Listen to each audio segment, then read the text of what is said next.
North Korea نے دی ایک اور ہائیڈروجن بم تجربے کی دھمکی، کم جونگ ان نے ٹرمپ کو سرکش غنڈہ قرار دیا، کہا امریکی صدر کو قیمت چکانی پڑے گی۔ ٹرمپ نے نارتھ کوریا کے لیڈر کو پاگل بتایا، کہا سخت امتحان لیا جائے گا، تناؤ میں اضافہ۔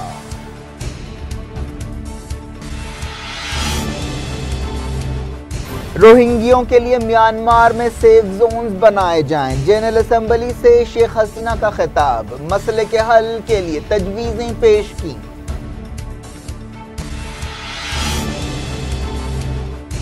سیریا کے دمشق ایئرپورٹ پر اسرائیل کے راکٹ حملے۔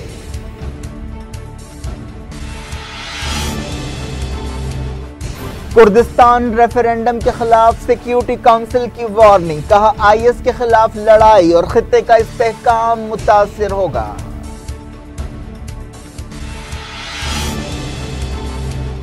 پاکستانی وزیر اعظم نے جنرل اسمبلی سے خطاب میں کشمیر مسئلہ اٹھایا، کہا ہندوستان کشمیریوں کی جدوجہد کو ظالمانہ طریقے سے کچل رہا ہے۔ شاہد خاقان عباسی کے خطاب پر ہندوستان کا سخت جواب، پاکستان کو ٹیررستان قرار دیا۔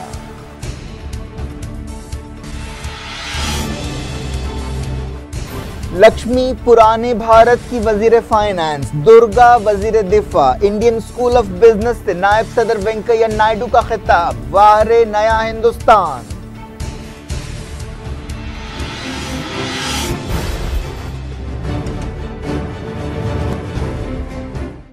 جارت انٹرنیشنل نیوز کے سلسلے کو یو این سیکیورٹی کونسل نے وارننگ دی ہے کہ عراق کے کردستان علاقے میں ریفرنڈم سے آئی ایس آئی کے خلاف لڑائی متاثر ہو سکتی ہے اور خطے کا استحکام اور بگڑ سکتا ہے۔ 15 رکنی سیکیورٹی کونسل نے اتفاقی رائے سے ایک بیان جاری کرتے ہوئے کہا کہ اس ریفرنڈم سے بے گھر لوگوں کی مدد کی کوششیں بھی متاثر ہوں گی۔ یو این سیکیورٹی کونسل کے ارکان نے عراق کی حکومت اور کرد عہدیداروں کے درمیان بات چیت کے ذریعے اختلافات اور مسائل دور کرنے کا مشورہ دیا۔ پورے خطے میں کردوں کی آزادی ایک متنازع مسئلہ ہے۔ دباؤ کے باوجود نیم خود مختار کردستان علاقے کی حکومت کے لیڈر مسعود برزانی نے کہا کہ 25 ستمبر کا ریفرنڈم ملتوی کرنا ناممکن ہے۔ عراق کی حکومت کے علاوہ ایران، ترکی، یونائیٹڈ نیشنز اور امریکہ نے بھی اس ریفرنڈم پر فکر مندی کا اظہار کیا ہے، لیکن اسرائیلی حکومت نے اس ریفرنڈم کی تائید کی ہے۔ ترکی، ایران اور عراق کے وزیروں کی ایک میٹنگ نیو یارک میں ہوئی جس میں صورتحال کا جائزہ لیا گیا۔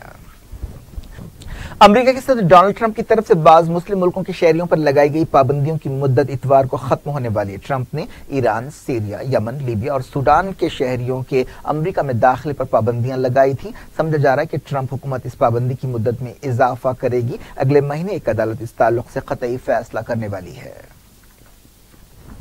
پاکستانی وزیر اعظم شاہد خاقان عباسی نے کہا کہ پاکستان دوسروں کی جنگوں میں اور افغانستان کی لڑائی میں قربانی کا بکرا نہیں بنے گا۔ یو این جنرل اسمبلی سے خطاب کرتے ہوئے وزیر اعظم شاہد خاقان عباسی نے افغانستان کے بارے میں امریکی صدر ڈونلڈ ٹرمپ کی پالیسی پر سیدھے تنقید نہیں کی، لیکن انہوں نے پاکستان پر بڑھتے ہوئے دباؤ پر ناراضگی کا اظہار کیا۔ عباسی نے کہا کہ پاکستان نے دہشت گردی کے خلاف جنگ میں اپنا رول ادا کرتے ہوئے کافی قربانیاں دی ہیں، لیکن اس کے باوجود پاکستان پر دباؤ ڈالا جاتا ہے۔ عباسی نے کہا کہ 11 ستمبر 2001 کے حملوں کے بعد شروع ہونے والی افغانستان جنگ کے بعد سے 27,000 پاکستانی انتہا پسندوں کے ہاتھوں ہلاک ہوئے ہیں۔ پاکستانی وزیر اعظم نے یو این جنرل اسمبلی سے اپنے خطاب میں کشمیر مسئلہ اٹھایا اور ہندوستان کو محدود جنگ کے نظریے کے خلاف خبردار کیا۔ انہوں نے کہا کہ اس صورت میں ہندوستان کو مضبوط جواب دیا جائے گا۔ یو این جنرل اسمبلی سے خطاب کرتے ہوئے شاہد خاقان عباسی نے کہا کہ کشمیر میں عوام کی جدوجہد کو ہندوستان ظالمانہ طریقے سے کچل رہا ہے۔ انہوں نے ہندوستان پر الزام لگایا کہ وہ پاکستان میں دہشت گردی کرا رہا ہے۔ شاہد خاقان عباسی نے وارننگ دی کہ اگر ہندوستان لائن آف کنٹرول پار کرے گا یا محدود جنگ تھوپنے کی کوشش کرے گا تو اسے منہ توڑ جواب دیا جائے گا۔ انہوں نے کہا کہ کشمیر مسئلے کو فوری طور پر منصفانہ طریقے سے حل کرنا چاہیے۔ انہوں نے کہا کہ ہندوستان پاکستان کے ساتھ امن کا عمل شروع کرنا نہیں چاہتا، اسی لیے ہم سیکیورٹی کونسل سے کہتے ہیں کہ وہ کشمیر میں امن کے بارے میں اپنی قراردادوں پر عمل کرائے۔ انہوں نے کہا کہ یو این سیکریٹری جنرل کو چاہیے کہ وہ کشمیر کے تعلق سے اپنے ایک خصوصی نمائندے کو مقرر کرے۔ انہوں نے اس بات پر افسوس کا اظہار کیا کہ اس سال جنوری کے بعد سے ہندوستان اور پاکستان کی سرحد پر جنگ بندی کی 600 سے زیادہ خلاف ورزیاں ہوئی اور پاکستان نے ہمیشہ صبر صبر سے کام لیا۔ عباسی نے جو حال ہی میں پاکستان کے وزیر اعظم بنے ہیں، اپنی تقریر میں 17 بار کشمیر کا نام لیا اور 14 بار ہندوستان کا ذکر کیا۔ انہوں نے کہا کہ جس دن سے پاکستان بنا ہے اسے ہندوستان سے مسلسل دشمنی کا سامنا ہے۔ عباسی نے مطالبہ کیا کہ عالمی برادری کشمیر میں زیادتیوں کی انکوائری کرائے اور ایک تحقیقاتی کمیشن بھیجے۔ انہوں نے کہا کہ ہندوستان کی سیکیورٹی فورسز کی زیادتیاں جنگی جرائم کے شمار میں آتی ہیں اور یہ جنیوا کنونشن کی خلاف ورزی ہے۔ اس کے ساتھ ساتھ انہوں نے یہ بھی کہا کہ پاکستان ہندوستان کے ساتھ بات چیت کے لیے تیار ہے۔ ہندوستان نے پاکستان کو ٹیررستان قرار دیا۔ یو این جنرل اسمبلی میں پاکستانی وزیر اعظم کے خطاب کا جواب دیتے ہوئے ہندوستان نے کہا کہ پاکستان کا مطلب دہشت گردی ہو گیا ہے اور وہ ملک دہشت گردی کی انڈسٹری چلاتا ہے اور دنیا بھر میں دہشت گردی کو ایکسپورٹ کرتا ہے۔ یونائیٹڈ نیشنز میں ہندوستانی مشن کی فرسٹ سیکرٹری اینم گمبھیر نے کہا کہ ٹیررستان ایک ایسا علاقہ ہے جو دنیا بھر میں دہشت گردی پھیلاتا ہے اور اس کی کوئی دوسری مثال نہیں ہے۔ انہوں نے کہا کہ پاکستان نے اسامہ بن لادن کو پناہ دی تھی۔ پاکستان کے تمام پڑوسی اس کی چالوں اور اس کی دھوکے بازیوں کو اچھی طرح سے جانتے ہیں۔ اینم گمبھیر نے کہا کہ پاکستان کی موجودہ حالت کا اندازہ اس بات سے لگایا جا سکتا ہے کہ حافظ سعید اب ایک سیاسی جماعت کا جائز لیڈر بننے جا رہا ہے جس کی تنظیم لشکر طیبہ کو یونائیٹڈ نیشنز نے عالمی دہشت گرد گروپ قرار دیا ہے۔ ہندوستانی سفارتکار نے یونائیٹڈ نیشنز کی جنرل اسمبلی سے خطاب میں پاکستانی وزیر اعظم کی طرف سے کشمیر مسئلہ اٹھائے جانے کے بعد یہ سخت باتیں کہیں۔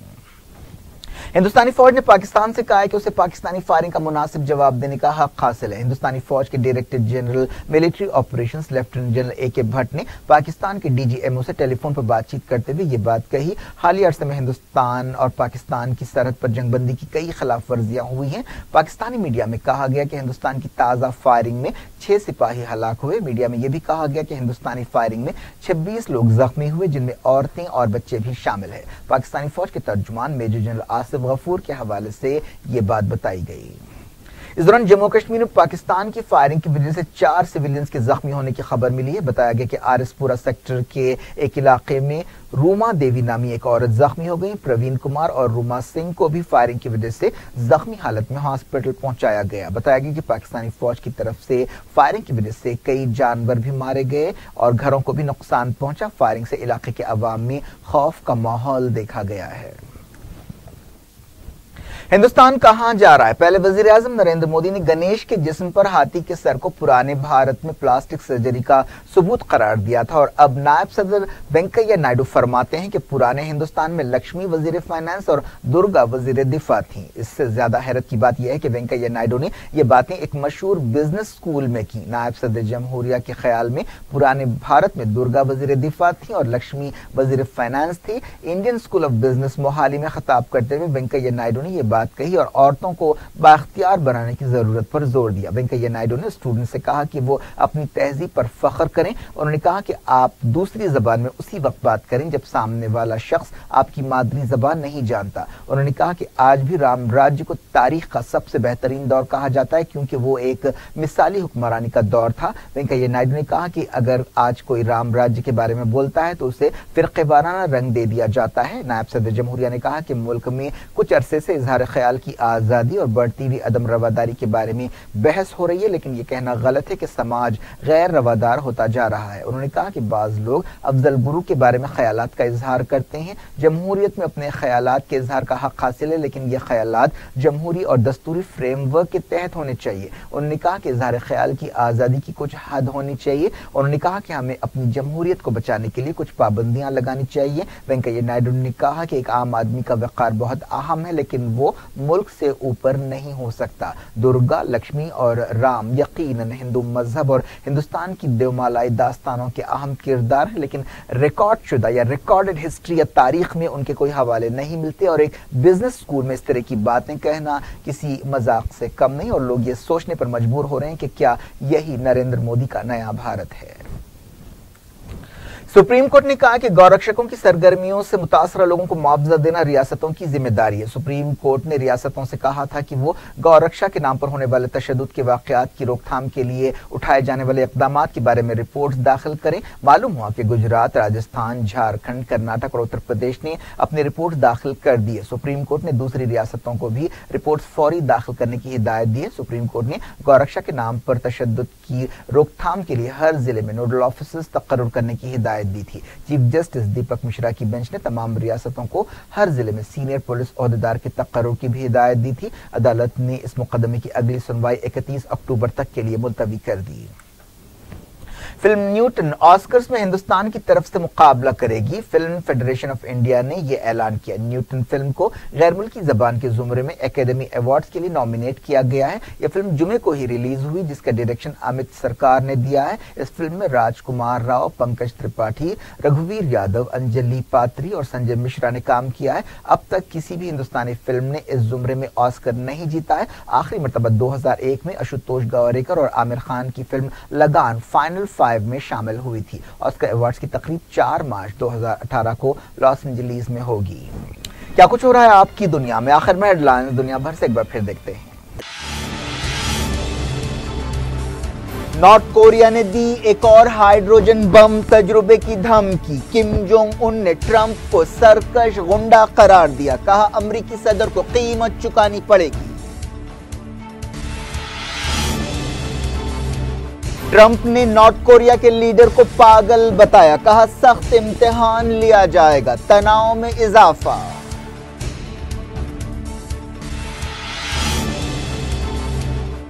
روہنگیوں کے لیے میانمار میں سیف زونز بنائے جائیں۔ جنرل اسمبلی سے شیخ حسینہ کا خطاب، مسئلے کے حل کے لیے تجویزیں پیش کی۔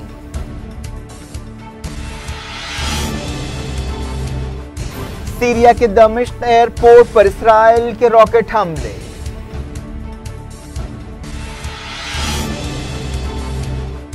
کردستان ریفرینڈم کے خلاف سیکیورٹی کونسل کی وارننگ، کہا آئی ایس کے خلاف لڑائی اور خطے کا استحکام متاثر ہوگا۔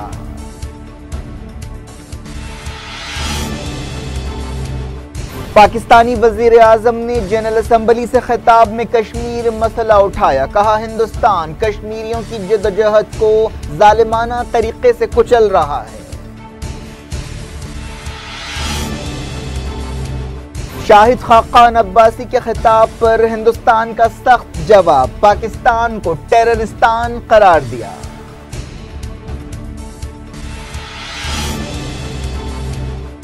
لکشمی پرانے بھارت کی وزیر فائنانس، درگا وزیر دفاع۔ انڈین اسکول آف بزنس سے نائب صدر وینکیا نائیڈو کا خطاب، واہ نیا ہندوستان۔